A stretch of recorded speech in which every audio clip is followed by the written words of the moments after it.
With our move, we've been thinking a lot about where and how we want to live longer term, but one thing I know for certain is that we won't be living in a tiny house. Hi everyone, welcome to my green closet. So I am back in Canada and we are currently living with my brother while we decide where we want to live. And today I wanted to talk about tiny home living because I feel like it's often an idealized or dream lifestyle for a lot of minimalists and environmentalists.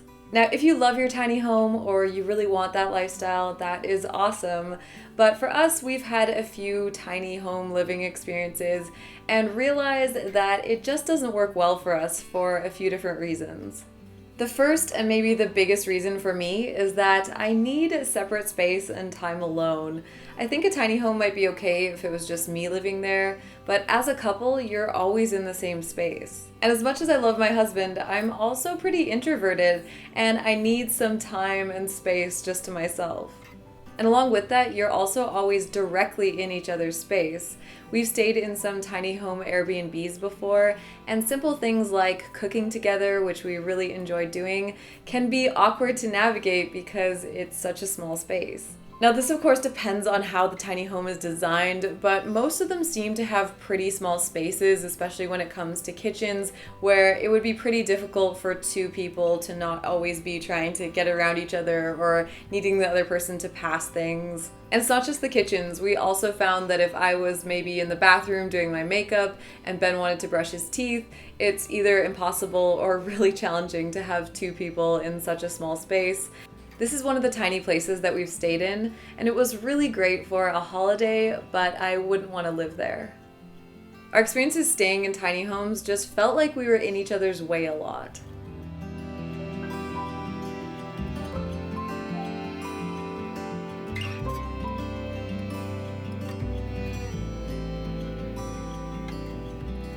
Another reason is routines and sleep.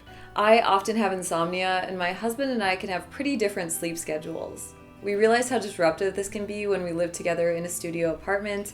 And for example, if Ben wanted to stay up late on the computer, or if I wanted to get up early and make tea and have breakfast, everything's in the same room, so you can't close a bedroom door to not disturb the other person. So as a couple, unless you both sleep at exactly the same times or are both really heavy sleepers, I think it can be challenging. The next reason is workspace. I work from home and my husband often works from home, and he has a big desktop computer, and I like having a separate desk to work at. I don't need a separate room, but I like having a separate space and place for work. In my experience working from home, it's challenging to maintain a good work-life balance, but having a separate space to work at does help with that. Although if you're in a very tiny home, it's difficult to have a designated space just for work. We also like to have friends over and at least a couch that people can stay on. I think a tiny home would be fine in the summer when you can hang out outside, but having people over in the winter for dinner, for example, would probably get really cramped. Finally, although we try to live minimally, we also have hobbies that take up space. For example, I really like to sew and knit and dye textiles and paint sometimes. And these things not only need space to do the activity, but also to store the equipment. This wasn't really an issue living in Germany because I left my machines in Canada, but it's something that I miss doing and that I hope to do more of.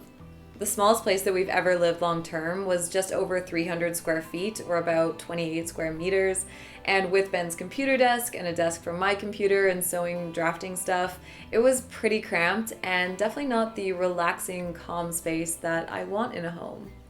We for sure don't want or need a huge place, but I feel like based on the many apartments that we've lived in, about 600 to 800 square feet seems to work well for us to live comfortably, have space for work, and for the things that we enjoy doing. And that is actually less than half of the average home size in North America. So while we definitely won't be moving into a big house like most people here want, you also won't see us moving into a tiny home. But those are just my thoughts, and I would love to hear yours. Do you like the tiny homes? Do you want to live in one? Do you live in one? Or do you maybe also think that they're a little too small? I really like the movement. I think it's great to question, what we actually need to live and look at ways that we can live more consciously and sustainably. But just personally, I don't think a tiny home would work well for us. But I'd love to know what you think, and thank you for watching, and thank you so much to those of you supporting me on Patreon, and I'll see you in the next one.